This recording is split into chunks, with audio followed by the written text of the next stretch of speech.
इस वीडियो को शुरू करने से पहले एक बार अपने पीछे मुड़कर देख लीजिए। क्या वहां कोई है?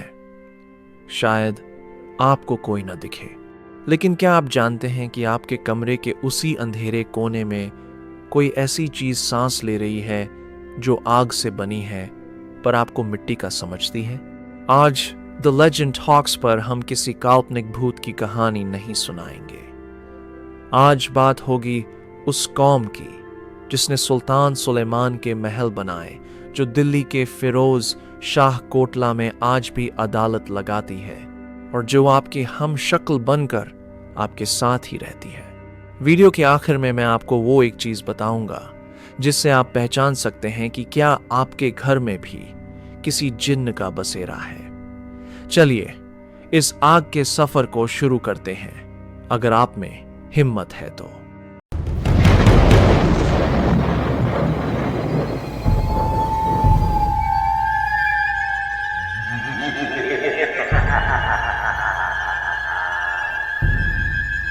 विज्ञान जिसे पैरेलल यूनिवर्स या डिमेंशंस कहता है, क्या वही जिन्नों की दुनिया है? क्वांटम फिजिक्स के अनुसार हमारे आसपास कई ऐसी ऊर्जाएं हो सकती हैं जिन्हें हमारी आंखें देख नहीं सकती, क्योंकि उनकी फ्रीक्वेंसी हमसे अलग है। जैसे रेडियो की लहरें हमारे चारों तरफ हैं पर हम उन्हें सुन नहीं सकते, वैसे ही शायद जिन्न हमारे साथ एक ही जगह पर रहकर भी हमसे मीलों दूर है। प्राचीन ग्रंथों में एक और चौंकाने वाला जिक्र मिलता है, करीन। कहा जाता है कि हर इंसान के साथ एक जिन्न पैदा होता है जो उसका हम शक्ल होता है। वो आपकी हर आदत, हर रात को जानता है। कभी जब आप अकेले होते हैं और आपको अपना नाम पुकारे जाने का एहसास होता है, तो शायद वो आपका करीन ही होता है जो आपसे बात करने की कोशिश कर रहा है। जिन्न अच्छे भी होते हैं और बुरे भी, लेकिन उनकी दुनिया और हमारी दुनिया के बीच एक बारीक पर्दा है। जानकारों का कहना है कि उन्हें छेड़ना या उनके ठिकानों पर दखल देना अपनी तबाही को दावत देना है। वे आग से बने हैं और आग जब भड़कती है तो सब कुछ खाक कर देती है। तो अगली बार जब आप किसी पुराने खंडहर से गुजरें या रात के सन्नाटे में कोई अजीब सी आवाज सुने, तो उसे नजरअंदाज मत कीजिएगा। हो सकता है द लेजेंड की ये कहानी आपके आसपास ही कहीं सच हो रही हो।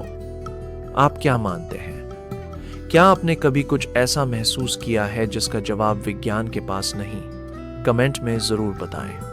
द लेजेंड की ये कहानी समय से पहले का समय, जब न ये धरती थी न ये आसमान, चारों तरफ सिर्फ एक खामोशी थी, लेकिन इस खामोशी के पीछे एक महाशक्ति काम कर रही थी। मिट्टी से इंसान की रचना हुई और रोशनी यानी नूर से फरिश्तों की, लेकिन एक तीसरी रचना भी थी जिसे नार ए समम यानी बिना धुएं वाली आग की झुलसा देने वाली लपटों से पैदा किया गया। इन्हें जिन्न कहा गया।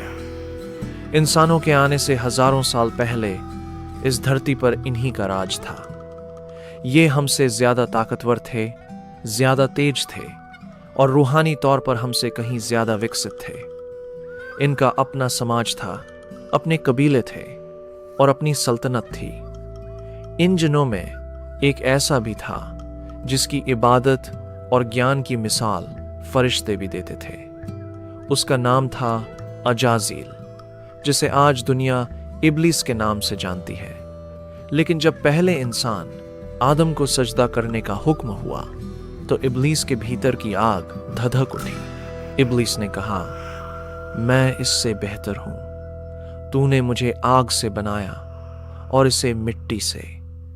इसी एक पल के अहंकार ने जिन्नों और इंसानों के बीच एक ऐसी जंग छेड़ दी जो कयामत तक खत्म नहीं होगी।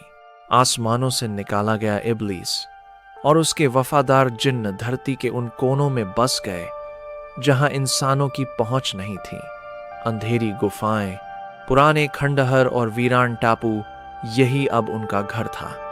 यहीं से उन्होंने इंसानी रूहों पर नजर रखना शुरू किया। हजारों साल तक ये जिन्न आजाद रहे, लेकिन फिर आया वो वक्त जब एक इंसान ने इन्हें गुलाम बना लिया, एक ऐसा बादशाह जिसके सामने जिन्नों की पूरी सल्तनत को झुकना पड़ा।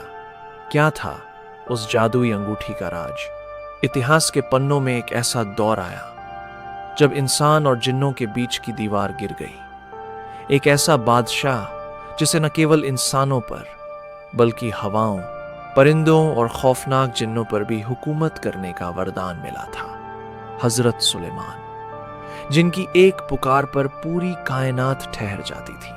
कहा जाता है कि सुलेमान की असली ताकत उनकी उस अंगूठी में छिपी थी जिसे स्वर्ग से लाया गया था। इस अंगूठी पर वो गुप्त नाम खुदा था जिसकी गूंज सुनते ही सबसे ताकतवर और बागी जिन्न भी बेड़ियों में जक लिए जाते थे। कोई भी जिन्न, चाहे वो कितना ही विशाल क्यों न हो, इस अंगूठी के हुक्म को टालने की हिम्मत नहीं कर सकता था। सुलेमान ने इन जिन्नों से वो काम लिए जो इंसानों के लिए नामुमकिन थे। जेरूसलम में हैकल ए सुलेमानी, टेम्पल ऑफ सोलोमन का निर्माण इन्हीं जिन्नों ने किया था। वो जिन्न जो आग से बने थे, समुद्र की गहराइयों से मोती निकालते और रेगिस्तान के बीचों बीच भव्य शहर बसाते। लेकिन ये वफादारी नहीं बल्कि खौफ था।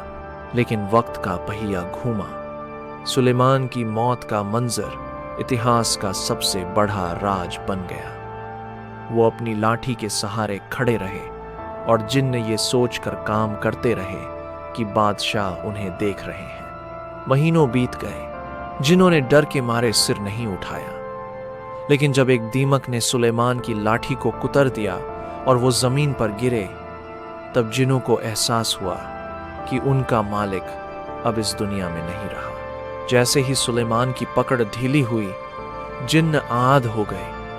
वे दुनिया के कोने कोने में फैल गए, अपनी अधूरी हसरतें और बदले की आग लेकर। लेकिन इनमें से कई जिन्नों ने अपना नया बसेरा बनाया हिंदुस्तान की सरजमी पर। आखिर क्यों भारत के खंडहरों में आज भी उनकी गूंज सुनाई देती है? सुलेमान की सल्तनत से आद होने के बाद जिन्नों की एक बड़ी तादाद ने पूर्व की ओर रुख किया।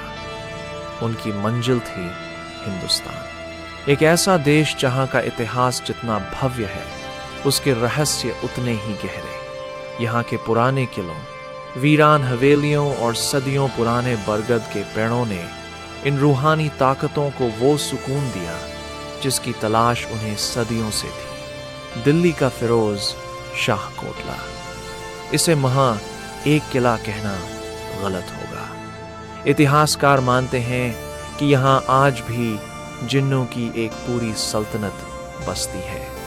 यहाँ के सबसे बड़े जिन्न, जिन्हें लोग लाट वाले बाबा कहते हैं, आज भी यहाँ अपनी अदालत लगाते हैं।